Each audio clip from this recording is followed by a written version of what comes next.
काही दिवसांपूर्वी त्र्यंबकेश्वर मंदिर परिसरामध्ये असलेल्या शिवकुंडामध्ये एक शिवलिंग अचानक प्रगटलं अशा पद्धतीची बातमी आली आणि बघता बघता भाविकांची गर्दी मुख्य मंदिराबरोबरच या अमृतकुंड अरे तू हालू नको ना गया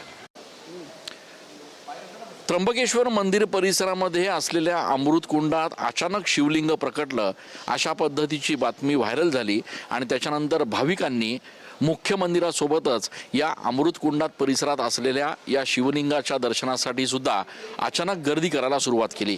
या सगळ्या गोंधळामुळे त्र्यंबकेश्वर देवस्थान आणि विश्वस्त मंडळाची तारांबळ उडाली।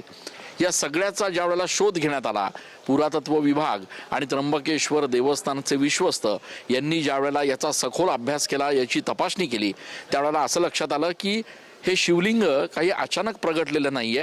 काही वर्षांपूर्वीपासून हे शिवलिंग किंवा या ठिकाणी हा जो नर्मदेतून आणलेला गोटा होता तो याच ठिकाणी होता आणि त्याच ठिकाणी पुन्हा एकदा स्वच्छता करताना तो लोकांच्या दृष्टीस पडला। काही जणांना असं वाटलं की हा अचानक प्रकटलेला शिवलिंग आहे आणि त्यामुळे सगळा गोंधळ उडाला। मात्र अशा पद्धतीनं हा अचानक प्रकटलेला शिवलिंग नसून या ठिकाणी हे जे काही शिवलिंग आपण बघत होतो ते काही वर्षांपासून इथेच स्थित असल्याचं आता विश्वस्तांनी स्पष्ट केलेलं आहे। त्यामुळे भाविकांनी कुठेही गैरसमज पसरू नये, त्याचप्रमाणे समाज माध्यमांवर देखील याबाबत अफवा पसरवण्यात येऊ नये अशी माफक अपेक्षा आता विश्वस्त मंडळांनी केलेली आहे। कॅमेरा पर्सन आकाश शिवलेसह मी चंदन पूजा अधिकारी, TV9 मराठी।